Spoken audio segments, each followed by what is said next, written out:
बिस्मिल्लाहिर्रहमानिर्रहीम। अस्सलाम वालेकुम। जालिम इश्क को आगे से शुरू करते हैं। दूसरे रूम के वॉशरूम में नहाने के बाद फजर अब अपने रूम में अपने गीले बाल सुखा रही थी जब आलियान बगैर शर्ट के वॉशरूम से निकला और फजर जिसका रुख शीशे की तरफ था बाजू से पकड़कर उसका रुख अपनी तरफ किया, जबकि फजर ने उसे बगैर शर्ट के देखकर अपना रुख मोड़ना चाहा, लेकिन आलियान के सख्ती से उसका बाजू पकड़ने पर वो ना मोड़ सकी। आलियान, ये क्या बदतमीजी है, शर्ट पहन कर आओ, झुंझला कर कहते फजर ने अपनी नजरें जमीन पर मरकूज कर ली। मैंने तुमसे कहा था मेरे कपड़े निकाल दो, कहाँ है? आलियान, मुझे नहीं पता तुमने क्या पहना है, मैं कैसे निकालती? तुम जो भी निकालती मैं पहन ही लेता, तुम मेरी बीवी और आज से ये तुम्हारी रिस्पॉन्सिबिलिटी है। फजर का चेहरा हाथ से ऊपर करके आलियान ने कहा, जिस पर फजर ने आंखें बंद कर ली। अब जाओ और जल्दी निकालो मेरे कपड़े। ये कहकर आलियान ने उसे छोड़ दिया और फजर ने अलमारी से हाथ में आई पहली शर्ट निकालकर बगैर देखे उसकी तरफ बढ़ा दी।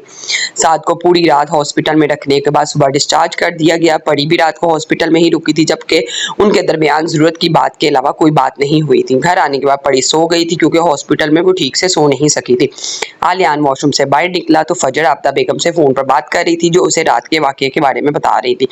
बात करने के बाद फजर ने अपने उतारे हुए कपड़े लॉन्ड्री बास्केट में डाले, जबकि आलियान अब ड्रेसर के सामने खड़ा बाल बना रहा था।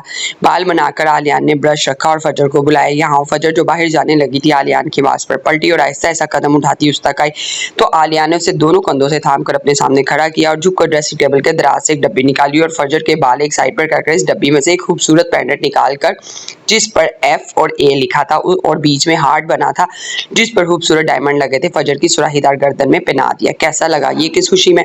आलियान के सवाल को नजरअंदाज करके फजर ने सवाल किया। तुम्हारी मुंह दिखाई है ताकि तुम्हारी कोई ख्वाहिश अधूरी ना रह जाए। ये कहकर आलियान ने उसके कंधे पर सर रख लिया। पर मेरी ऐसी कोई ख्वाहिश नहीं है, फजर ने शीशे में से लॉकेट को देखते हुए खोई खोई लहजे में कहा। और जो ख्वाहिश तुम्हारी है ना उसका भी मुझे पता, लेकिन खैर इसकी ख्वाहिश तुम्हें हो या ना हो, लेकिन मैं कभी तुम्हारी गर्दन पर इस पेंडेंट की गैर मौजूदगी बर्दाश्त नहीं करूंगा। अब चलो, मामा वेट कर रही होंगी। पीछे हटकर फजर का हाथ पकड़कर वो उसे लेकर नीचे चला गया, जहाँ सच में सब इन्हीं का वेट कर रहे थे। फजर सबको मुश्तरका सलाम करके आलियान के साथ डाइनिंग टेबल पर बैठ गई, जहां पर सवाए आलियान के सब उसके लिए अजनबी चेहरे थे। गला बहुत खराब है, प्लीज सब गले को इग्नोर करें। नाश्ते के दौरान सब बारी बारी उसकी प्लेट में कुछ ना कुछ डालते रहे और फजर को वो सब अच्छे लगे थे, कम से कम आलियान से तो अच्छे।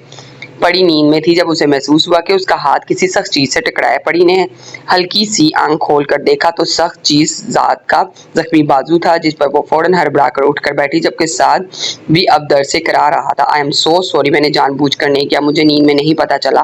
दर्द हो रहा है? नहीं, बहुत मजा आ रहा है।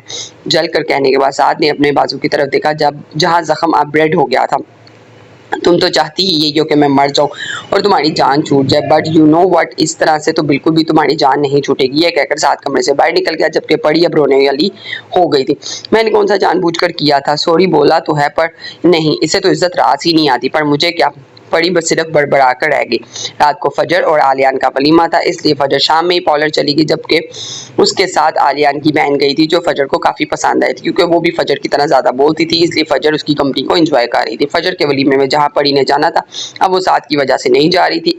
ऐसा उसे किसी ने कहा नहीं था, लेकिन वो खुद ही पता नहीं क्यों ऐसे जाना अच्छा नहीं लग रहा था। लेकिन शाम होते ही फायजा बेगम ने उससे कहा कि उसे जाना चाहिए, साथ के पास वो है। लेकिन अगला सवाल ये था कि वो जाएगी किसके साथ?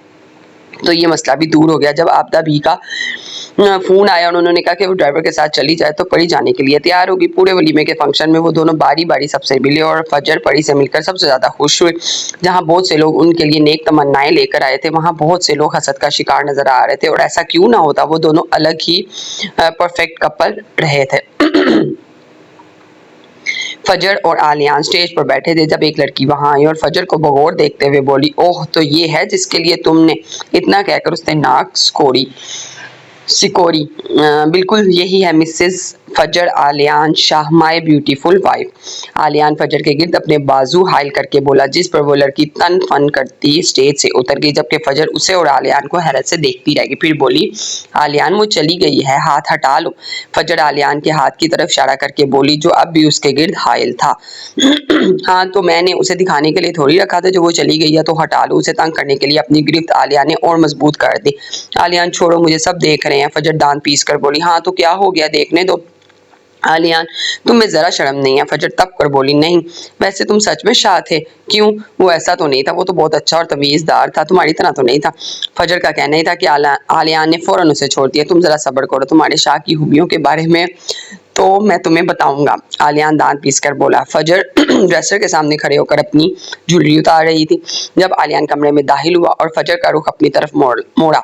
हाँ तो क्या कह रही थी तुम? के शाह बहुत अच्छा, बहुत तमीज़दार, बहुत पसंद था तुम्हें? फजर का बाजू मड़ोड़ते हुए आलियान बोले, आलियान प्लीज, मैं पहले ही बहुत थकी हुई हूँ, बाजू छोड़ो मेरा। लो, छोड़ दिया, एक झटके से छोड़कर आलियान ने कहा, जिससे फजर पीछे ड्रेसर से जा लगी। पागल हो गई हो क्या जंगली इंसान? शाह सच में तुमसे 100 गुना बेहतर था और मैं उससे मोहब्बत करती थी, समझे तुम? फजर चीखी थी।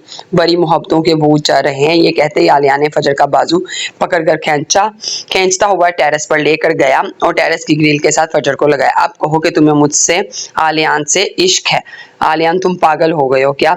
छोड़ो मुझे, छोड़ दूं? फजर को और पीछे करके वो धारा कि अब वो आधी टेरेस पर और आधी हवा में थी। नहीं, फजर पीछे देखते हुए बोली, फिर कहो कि तुम्हें मुझसे इश्क है, कहो आलियान प्लीज। अब के फजर होती हुई बोली, मैं आखिरी बार कह रहा हूँ फजर, उसके बाद छोड़ दूंगा। मैं कहती हूँ, गुड, जल्दी कहो मुझे, तुमसे इश्क है? फजर ये कहते ही आलिया ने उसे खींचा, जिस पर वो आलियान के सीने से जा लगी और गहरी गहरी सांसें लेकर अपना तनफ्फुस दुरुस्त करने लगी, जबकि डर से उसकी आंखों से आंसू बह रहे थे। अगर मुझसे जिद नहीं करोगी तो फायदे में रहोगी, फजर का चेहरा अपने हाथों के प्याले में लेकर आलियान ने कहा, जिस पर फजर ने भीगी आंखों से शिकवा कुनाह नजरों से उसकी तरफ देखा और आलियान के हाथ हटाकर कमरे में चली गई। परी शादी में से वापस आई और जैसे ही कमरे में दाखिल हुई, साथ बेड पर लेटा अपने हाथों से अपना सर दबा रहा था और परी जो कपड़े बदलने सीधा ड्रेसिंग रूम की तरफ जा रही थी, साथ की आवाज पर पड़ी यहाँ आओ, साथ के पुकारने पर पड़ी पलट कर उसकी तरफ बढ़ी और बेड पर ही उसके करीब बैठ गई। कहाँ गई थी तुम? क्या पप्पो ने बताया नहीं? मैं फजर की बारात में गई थी।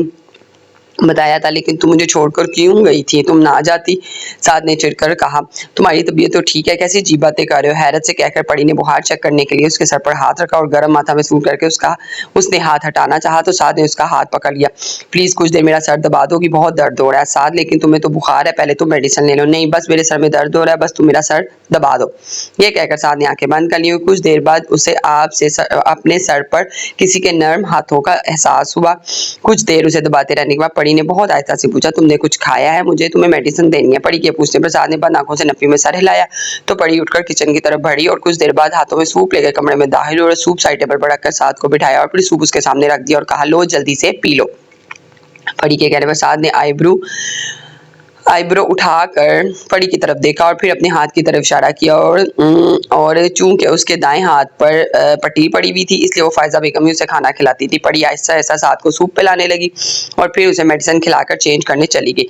क्योंकि वो खुद भी बहुत थक गई थी, इसलिए चेंज करके साद के बराबर में लेट गए वो और कभी सोए हुए साद के जख्मी बाजू और कभी उसके चेहरे को देखते उसे पता ही नहीं चला वो कब नींद की वादियों में चली गई। चेंज करने के बाद फजर रोते रोते सोफे पर सो गई, क्योंकि उसे आलियान से ऐसी कोई भी उम्मीद नहीं थी। उसने तो सिर्फ आलियान को जिद करने के लिए ये कहा था, जिसकी उसे बहुत बड़ी सजा मिली थी। सुबह उसकी आंख खिड़की से आती रोशनी से खुली। उसने उठकर देखा तो कमरा खाली था। वो भी तैयार होकर अपनी यूनिवर्सिटी बैग लेकर नीचे चली गई, क्योंकि उसके पेपर्स करीब थे और वो मजीद छुट्टियां नहीं करना चाहती थी। नीचे पहुंचकर उसे सामने से आलियान आता नजर आया, जो उसी की तरफ आता रहा। उसे कुछ फासले पर रुककर बोला, उठ गई तुम, आओ नाश्ता कर लो। ये कहकर फजर ने आलियान का हाथ पकड़ा और उसे डाइनिंग टेबल पर जाकर बिठा दिया, जहां इन दोनों के अलावा और कोई नहीं था। आलियान, मुझे नाश्ता नहीं करना, तो मुझे यूनिवर्सिटी छोड़ा, मैं लेट हो जाऊंगी, चेयर से खड़े होते हुए फजर ने कहा। और इसी वक्त समीना शाह, आलियान की मामा, वहां आई, जो फजर की बात सुन चुकी। फजर, ये तुम क्या होता है? शोहर है वो तुम्हारा, आप कहा करो उसे। समीना बेगम के टोकने पर फजर ने एक नजर आलियान को देखा और फिर समीना बेगम की तरफ मुतवज्जो आई, जो अब कह रही थी कि और अभी तुम्हारी शादी को दिन ही कितने हैं जो तुम यूनिवर्सिटी जाना चाहती हो, कुछ दिन तो रुको। समीना बेगम के नरमी से कहने में फजर ने सर झुकाकर इस बात में सर हिलाया। समीना बेगम के लहजे में तंज या सख्ती नहीं थी। उन्होंने बहुत नरमी से फजर से कहा था, मामा मैं ऐसे समझा दूंगा। आलियान के कहने पर वो चली गई, जबकि फजर अब टेबल को घूर रही थी। नाश्ता करो फजर। आलियान के कहने पर फजर आहिस्ता आहिस्ता नाश्ता करने लगी और नाश्ता करने के बाद अपना यूनिवर्सिटी बैग उठाकर अपने कमरे में चली गई। थोड़ी देर बाद आलियान भी उसके पीछे आ गया। क्या हुआ, यहाँ क्यों आ गई? ये कहती फजर के साथ सोफे पर बैठ गया। आलियान, मुझे मामा के घर छोड़ दो, मुझे उनकी बहुत याद आ रही है। फजर ने बच्चों की तरह, कल रात ही तो तुम उनसे मिली और अभी से ही तुम्हें याद भी आने लग गई। आ रही है तो ले जाओ ना। अपनी मामा की तो एक रात में याद आने लग गई और मेरी तो 25 दिनों में भी नहीं आई थी। फजर के गिर्द अपने बाजू हाइल करके वो बोला, जिस पर फजर ने पहले ना समझी से उसकी तरफ देखा और फिर समझ आने पर फजर ने आलियान के हिसार से निकलना चाहा, लेकिन उसकी मजबूत गिरफ्त की वजह से नाकाम रही। वैसे इन 25 दिनों में शाह से बात करने से तो बिल्कुल गुरेज नहीं किया था तुमने। आलिया ने फजर के कान में चबा चबा कर सरगोशी की, जिस पर वो उसकी गिरफ्त से निकलने के लिए मचली थी। आलिया ने 25 दिन पहले की बात की थी जब फजर ने उससे डील की थी, और 25 दिन तक मैं तुमसे नहीं मिला था, तो ना तो अगले 25 दिन तक तुम भी अपने घर वालों से नहीं मिलोगी। ये कहकर आलिया ने फजर को एक झटके से छोड़ा और कमरे से निकल गया, और उसी वक्त फजर की आंख से एक आंसू निकलकर उसके गालों पर बह गया। उससे गुस्से और बेबसी से सोफे पर पड़ा हुआ कुशन उठाकर दीवार पर मारा और घुटनों में सर देकर रोने लगी। आलियान जब कुछ देर बाद कमरे में आया तो फजर इसी पोजीशन में बैठी थी। तुम अभी तक यहीं बैठी हो और ये क्या हुलिया बनाया? कोई तुम्हें देख कर कहेगा कि तुम 2 दिन की दुल्हन हो। आलियान ने फजर के हुलिये की तरफ इशारा किया जो जीन्स के ऊपर शॉर्ट फ्रॉक पहने, गले में मफलर की तरह दुपट्टा पहने, बालों की ऊंची पोनी बनाए हुए थी। आलियान के ये कहने पर फजर ने घुटनों से सर उठाकर देखा तो उसका चेहरा आंसुओं से तर था। कि किस बात का शोक मनाया जा रहा है? आलिया ने अनजान बनते हुए अपने आंसू रगड़ती फजर को कहा, जिसने इस बात पर एक शिकवा कुना नजर आलियान पर डाली, जैसे कहना चाह रही है कि तुम्हें तो जैसे कुछ पता ही ना। और फिर उसे अपने सर ऊपर सर रख लिया। अब ये रोना धोना बंद करो और यहाँ, ये कहकर आलिया ने फजर के बाजू से पकड़कर उसे खड़ा किया और ऐसे ही उसे अलमारी की तरफ ले गया और अलमारी से बारी बारी कपड़े निकालकर देखते हुए पुरसोच अंदाज में कहने लगा, जबकि फजर का एक बाजू उसने अब तक पकड़ रखा था। तो तुम्हें क्या पहनना चाहिए? आलियान, मेरा बाजू छोड़ो, मुझे कुछ नहीं पहनना। रोने के बायस सुर्ख होती नाक के साथ फजर ने कहा और साथ ही अपना बाजू छुड़वाने की नाकाम सी कोशिश भी की, जिस पर आलिया ने उसे घूरा और बोला, मैंने तुमसे इजाजत नहीं मांगी। ये कहते ही आलियान ने अलमारी से एक पीच कलर का फ्रॉक निकाला जिस पर खूबसूरत सा फूल बना था, जबकि बाकी पूरा फ्रॉक खाली था, और फजर की तरफ बढ़ाया, जबकि फजर अब मुंह मोड़कर खड़ी थी। पकड़ो ये ड्रेस और चेंज कर आओ। आलियान के कहने के बावजूद जब फजर ने ड्रेस नहीं पकड़ा और वैसे ही खड़ी रही तो आलियान दोबारा गोया हुआ, फजर मैं लास्ट टाइम आराम से कह रहा हूँ। इसके बाद आलियान की बात के बीच में फजर एकदम पटी और चीखी, इसके बाद क्या करोगे तुम मुझे? हाँ, स्टोर में बंद कर दो या फिर टेरेस से नीचे गिरा दो, इसके अलावा और करना क्या है तुम्हें? फजर की बात तब बीच में लगी जब आलिया ने उसकी कोहनी पकड़कर मरोड़ी और उसकी आंखों में देखकर धीमी आवाज में गुराया, अगर तुम्हारी आवाज इस कमरे से बाहर गई ना फजर, तो मुझसे बुरा कोई नहीं होगा। अध खुले दरवाजे की तरफ आंख से इशारा करके बोला और ड्रेस फिर से फजर की तरफ बढ़ाकर बोला, 2 मिनट है तुम्हारे पास, चेंज करके आओ। जिस पर फजर खामोशी से वो ड्रेस पकड़कर सीधी ड्रेसिंग रूम की तरफ बढ़ गई, क्योंकि इसके अलावा और कोई चारा नहीं था।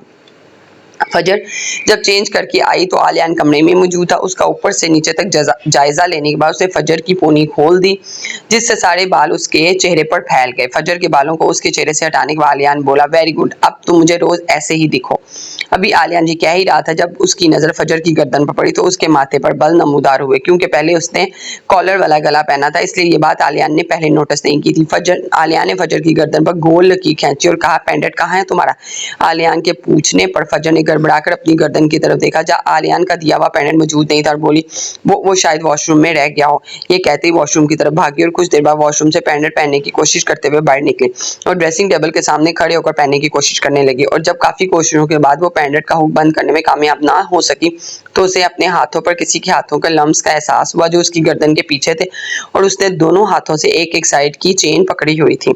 आलिया ने पहले उसके हाथों को पकड़ते हुए फिर दोनों तरफ से चेन पकड़ी, उसका हुक बंद करके फजर के कान में सरगोशी की, आज तो मैंने तुम्हारी लापरवाही बर्दाश्त कर ली है, आज के बाद नहीं करूंगा।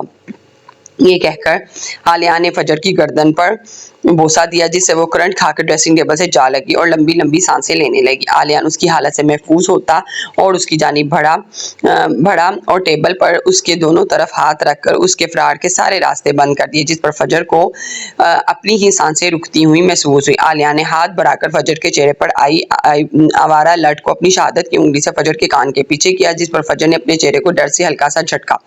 आलिया जो उसे मजीद तंग करने का इरादा रखता था, उसकी आंख में हल्की सी नमी देकर अपना इरादा तर्क करता हुआ उसे दूर हुआ, बोला, साबरा, मुलाजमा से कहकर मेरे लिए काफी भिजवा दो। फजर उसकी बात पर सर इस बात में हिलाती कमरे से बाहर चली गई और मुलाजमा को कॉफी का कह कर लॉन में चली गई, जहाँ एक जगह पर मुख्तलिफ खूबसूरत फूल लगे हुए थे। फजर मबहूत सी उस जगह को देखने लगी जब उसे अपने पीछे किसी की आवाज है, आपको ये पसंद है? फजर ने पीछे मुड़कर देखा तो सना उससे मुस्कुराकर पूछ रही थी। हाँ, बहुत खूबसूरत है। फजर ने भी मुस्कुराकर कहा, आपको पता है ये सब फ्लावर्स हम सब ने उगाए हैं, ये मैंने, ये मामा ने, ये बाबा ने और ये भाई ने। सना ने लाइन में लगे 4 मुख्तलिफ फूलों की तरफ इशारा किया और जब फजर की नजर चौथे गुलाब के फूल की तरफ पड़ी जो आलिया ने लगाया था तो उसका हल्क तक कड़वा हो गया और उसने कुड़ कर सोचा, फूल भी लगाया तो अपनी तरह का कांटों वाला। अभी फजर ये सोच ही रही थी जब सना ने उसे फिर से मुखातिब किया, वैसे भाभी आपको कौन सा फूल पसंद है? सना के पूछने पर फजर ने कुछ देर सोचा और फिर मुस्कुराकर कहा, गुलाब के अलावा सब। अच्छा ये बताओ तुम क्या करती हो? फजर ने बहुत आराम से सना से पूछा। मैं बी.कॉम के फर्स्ट सेमेस्टर में हूँ। इसी तरह वो दोनों छोटी छोटी बातें करती रही। फजर को भी वो काफी अच्छी लगी थी। कम से कम आलियान जैसी तो नहीं थी उसकी बहन। फजर ने सना को देखते हुए सोचा, अब उसे अपनी यूनिवर्सिटी का कोई किस्सा सुना रही थी। परी ने आज यूनिवर्सिटी छुट्टी की थी और आज वो खुद और वो खुद आज साथ के सारे काम कर रही थी क्योंकि वो तो उसे भी नहीं पता था। क्यों? वो तो उससे भी नहीं, ये तो उसे भी नहीं पता था। जब भी उसके अंदर से कहीं से ये आवाज आती कि क्यों, तो उस आवाज को ये कह कर दबा देती कि वो सिर्फ हमदर्दी में ये सब कर रही है, वरना उसे कोई फर्क नहीं पड़ता। और इसी तरह वो खुद को मुतमईन कर देती। आज फजर नाश्ते के बाद बोर हो रही थी। आलियान उसे यूनिवर्सिटी तो लेकर नहीं गया था, लेकिन खुद ऑफिस चला गया था और फजर अब बोरियत दूर करने के लिए टीवी देख रही थी। जब सुमीना बेगम दरवाजा नॉक करके कमरे में दाखिल हुई और फजर उनकी तरफ मुतवज्जा ही क्या कर रही थी? समीना बेगम ने प्यार से मुस्कुराते हुए पूछा। कुछ नहीं, बस टीवी देख रही थी। आप बैठे? फजर के कहने पर वो उससे सामने बेड पर बैठ गई और तभी मुलाजमा कुछ सामान के साथ कमरे में दाखिल हुई तो समीना बेगम ने सामान सोफे पर रखने का कहा तो मुलाजमा सामान रखकर बाहर चली गई। तो समीना बेगम फजर की तरफ मुतवज्जा आई। फजर वो दरअसल आज आपा आ रही हैं। समीना बेगम के कहने पर फजर ने ना समझी से उनकी तरफ देखा तो उन्होंने वजाहत देने के अंदाज में कहा, मैं आलियान की फूफो की बात कर रही हूँ। वो दरअसल तुम्हारी शादी में नहीं आ सकी थी, इसलिए वो आज शाम खास तौर पर तुमसे मिलने के लिए आ रही है। ये ड्रेस और कुछ ज्वेलरी है जो तुम शाम को पहनना। ये कहते ही समीना बेगम इस सामान की तरफ बढ़ी और उनमें से एक छोटी डब्बी निकालकर फजर की तरफ बढ़ाई और फजर का हाथ पकड़कर उस डब्बी से कंगन निकालकर पहनाते हुए कहने लगी, ये हमारे खानदानी कंगन है जो अब तक मेरे पास थे और अब ये मैं तुम्हें दे रही हूँ, लेकिन ये बहुत कीमती है। फजर ने मुस्कुराते हुए कहा, मुझे यकीन है तुम इन्हें संभाल कर रखोगी। ये कहकर वो चली गई। लंच के बाद फजर फिर से इन फूलों को देख रही थी जब आलियान अपनी टाई की नॉट डीली करता वहां आया और बोला, फजर कमरे में आओ। फजर उसकी बात सुनकर उससे पीछे कमरे में जाने लगी जो कुछ थका हुआ लग रहा था। कमरे में जाकर आलिया ने अपना कोट उतारा और बेड पर दराज हो गया। तभी फजर उसके पीछे कमरे में दाखिल हुई और खड़ी हो गई। तभी आलिया ने उसे देखते हुए कहा, तुम्हें पता है जब शोहर थका हुआ आता है तो अच्छी बीवियां क्या करती हैं? शायद पानी पेश करती होंगी, लेकिन मैं तो अच्छी बीवी ही नहीं हूँ। ये कहकर फजर ने कंधे झुका दिए तो आलियान ने उसका हाथ पकड़कर उसके अपने सामने बिठाया। अब तक तुम अच्छी बीवी थी या नहीं, लेकिन आज से तुम एक बहुत अच्छी बीवी साबित होना है। तुम्हें मामा ने बताया होगा ना कि आज फूफो ने आना है। तो बस इस बात का ख्याल फजर रखना कि उनके सामने तुम कोई उल्टी सीधी हरकत या लापरवाही ना करो, क्योंकि उनके सामने ऐसा कुछ होने का मतलब है पूरे खानदान में बात फैल जाना। ओके? ये कहकर आलिया ने फजर से तायद चाही थी, जिस पर उसने बस सर हिलाने पर इत्तेफाक किया था। हाँ, तो पहली बात यह है कि तुम इन्हें फूफो कहोगी क्योंकि मैं भी इन्हें फूफो कहता हूँ और तुम उनसे बहुत तमीज से पेश आओगी और वो जो भी कहे तुम बगैर किसी चूं चढ़ा के करोगे। अच्छा ना, ठीक है, मैं कोई छोटी बच्ची थोड़ी हूँ जो तुम मुझे समझा रहे हो। समझाना जरूरी है क्योंकि तुम छोटी बच्ची हो या नहीं, लेकिन दुनिया का हर उल्टा काम करना तुम पर फर्ज जरूर है। इसलिए मेरी बात गौर से सुनो। तुम आज से मुझे आप कहोगी, ना जानबूझकर ना गलती से। तुम आज के बाद मुझे तुम नहीं कहोगी और मुझसे निहायत तमीज से बात करो। क्या मतलब है तुम्हारा कि तमीज से बात करो? पहले मैं कौन सा बदतमीजी करती हूँ से बात करती हूँ और मैं तुम्हें कोई आप बाप नहीं कहूंगी। फजर के कहने पर आलिया ने उसे घूरा और कहा, मैंने जो कहना था वो कह दिया। दो टोक लहजे में कहकर आलियान खड़ा हो गया, जो कहना है कह लो, लेकिन मैं तुम्हें आप हरगिज नहीं कहूंगी। आलियान जो बाहर जा रहा था फजर की बात पर एकदम उसकी तरफ पलटा और झुका और उसके झुकने से फजर भी झुकी, जिससे उसकी कमर बेड से जा लगी। सोच लो, मजीद झुकते हुए आलियान ने कहा, जिस पर फजर ने गड़बड़ा कर कहा, आलियान दूर हटो। हाँ, ऐसे नहीं, तमीज से कहो। आलियान के कहने पर कुछ देर तो फजर उसे देखती रही, लेकिन फिर आलियान की आईब्रो उठाने पर बोली, आलियान दूर हटें। फजर के कहने पर आलियान मुस्कुराया और बोला, वैसे दूर हटने का दिल तो नहीं चाह रहा, लेकिन अभी मुझे जाना है। ये कहकर आलियान दूर हुआ तो फजर ने सूखा सांस लिया और आलियान को घूरा, जो अब दरवाजे से बाहर निकल रहा था, और उसके जाते ही तकिया उठाकर वहां हमारा जहां से वो भी गुजर कर गया था। फिर बड़बड़ाई, बदतमीज इंसान, पता नहीं समझता क्या है अपने आप को, आया बड़ा तमीज वाला। समीना बेगम ने उसे फोन करके बताया था कि फूफो आ गई हैं, इसलिए वो गाड़ी से निकलकर तेजी से लॉन क्रॉस कर रहा था। जब उसकी किसी से जोरदार टक्कर हुई, दूसरी तरफ मौजूद शख्सियत को गिरने से बचाने के लिए उसने उसे थाम लिया, जबकि आलियान को देखकर खुशी और मुसरत से उसके गले लग गई। जबकि आलियान ने उसे देखकर शदीद बदमजा हुआ और उसे खुद से दूर करके बोला, क्या बदतमीजी है ये? बदतमीजी मैं कर रही हूँ? बदतमीजी तो तुमने की। आलियान, तुम्हें पता है जब मुझे तुम्हारी शादी का पता चला तो मैं कितना बीमार होगी। मेरी वजह से तो मामा तुम्हारी शादी में भी नहीं आए। यकीनन तुम्हारे साथ किसी ने जबरदस्ती की होगी, वरना तुम शादी कैसे कर सकते हो? आलियान का गिरबान पकड़े वो हजियानी अंदाज में चीख रही थी, जबकि आलियान ने उसकी बात पर एक झटके से अपना गिरबान छुड़वाया और बोला, पहली बात तो यह है कि मैंने ना तुमसे मोहब्बत के दावे किए और ना शादी के वादे, और जहां तक जबरदस्ती की बात है, ना तो आलियान शाह दूसरों से जबरदस्ती करता है, कोई आलियान शाह से जबरदस्ती नहीं कर सकता। मैंने जो भी किया अपनी रजामंदी से किया और मैं बहुत खुश। सामने खड़ी रिदा को जलाकर वो खुद लंबे लंबे डग भरता अंदर की तरफ बढ़ गया। फजर समीना बेगम की दी हुई साड़ी और ज्वेलरी पहनकर तैयार हो चुकी थी। खुद को एक नजर आईने में देखकर वो कुछ नर्वस सी चल दी। सामने ही लाउंज में बैठे लाउंज के सोफे पर समीना बेगम और उनके सामने दूसरे सोफे पर एक खातून बड़ा जवान थी जो यकीनन फुप्पो थी। फजर आहिस्ता आहिस्ता कदम उठाती उन तक गई और इन्हें सलाम किया, जिस पर उन्होंने बहुत खुशी से उसके सलाम का जवाब दिया और कहा, ये है मेरे आलियान की दुल्हन, माशाल्लाह, यहाँ आओ मेरे पास। फुप्पो के कहने पर फजर उनके साथ ही सोफे पर बैठ गई। फुप्पो ने अपने हाथ से कंगन निकालकर उसे पहनाए। इधर उधर देखते हुए कहने लगी, ये आलियान कहाँ रह गया? मैंने फोन कर दिया था, बस आने वाला होगा ये अब के। समीना बेगम ने कहा, जबकि फजर अब तक खामोश बैठी थी। आपने याद किया और मैं हाजिर। तभी आलियान कहीं से नमूदार होते हुए बोला और सलाम करके फुप्पो से प्यार लेने लगा, आ मेरे बच्चे यहाँ बैठ जा। फुप्पो ने उसे अपने साथ 3 सीटर सोफे पर बैठने का कहा तो फजर लाशौरी तौर पर सोफे के बाजू से जा लगी। आलिया ने सोफे पर कोट दुरुस्त करके बैठते हुए फजर का भरपूर जायजा लिया और सोफे की पुष्ट पर बाजू टका ली, जबकि फजर की नजर तो उसके कोट दुरुस्त करने पर नजर आती, उसकी शर्ट पर ही अटक गई। जबकि आलिया ने अपनी धुन में बोला, फूफो आप फजर से मिली? हाँ भाई माशाल्लाह बहुत प्यारी है और तुम्हारे साथ बहुत जच रही है, दोनों की चांद सूरज की जोड़ी लग रही है। अभी वो ये कह ही रही थी कि एक लड़की जीन्स शर्ट में शोक लिपस्टिक लगाए वहां आई तो फूफो बोली, रिदा कहाँ रह गई थी तुम? यहाँ आओ फजर से मिलो। ये फजर, ये रिदा मेरी बेटी और रिदा ये फजर आलियान की बीवी। रिदा ने चुपती नजरों से उसके साथ फजर से हाथ मिला और कहा, काफी इश्तियाक था तुमसे मिलने का, जिस पर फजर सिर्फ मुस्कुराकर रह गई। कुछ देर बैठे रहने के बाद जब फजर उसकी चुपती नजरें बर्दाश्त ना कर सकी तो किचन में सना की हेल्प करने का कहकर चली गई। डिनर के वक्त सब आ चुके थे, बस आलियान रह गया था जो कॉल अटेंड करने गया था और अभी तक नहीं आया था। पप्पू ने फजर को उसे बुलाने का कहा, जिस पर वो जी कहकर बुलाने चली गई। कुछ देर उसे ढूंढते रहने के बाद वो उसे लॉन में फोन पर मसरूफ मिला। फजर चलकर उसके सामने जा खड़ी और आलियान की शर्ट देखने लगी। चूंकि फोन कान से लगाने की वजह से कोट साइड पर हुआ था और शर्ट नजर आ रही थी, आलियान ने फजर को देखते फोन बंद करके पॉकेट में डाल लिया और फजर के आगे चुटकी बजाई जो कहीं खोई हुई थी। आलियान की चुटकी बजाने पर फजर ने उसकी तरफ देखा और कहा, तुम?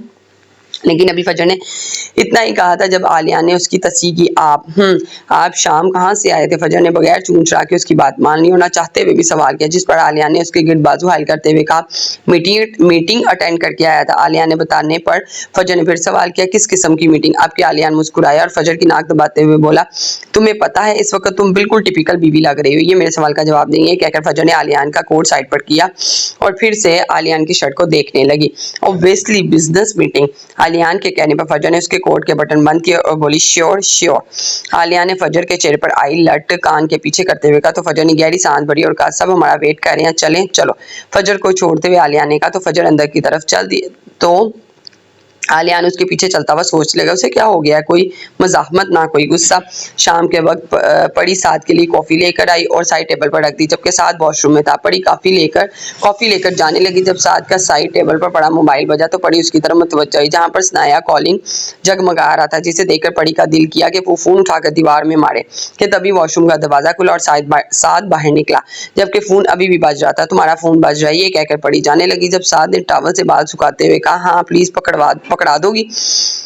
साद के कहने पर पड़ी ने उसे फोन पकड़ाया और साद का रखा हुआ टॉवल उठाकर रखने लगी। तभी उसके कानों में आवाज आई, अच्छा ठीक है मैं आ रहा हूँ, ये कहकर वो बाहर निकल गया। साद को जाता देखकर पड़ी जल्दी से अपनी चादर और पर्स लेकर उसकी तरफ बढ़ी और गाड़ी में बैठते साद के साथ जल्दी से बैठकर बोली, तुम कहीं जा रही हो? मुझे भी मार्केट ड्रॉप कर देना। साद उसकी बात पर उसे देखता रह गया तो पड़ी झुंझलाकर बोली, क्या है अब चलो भी।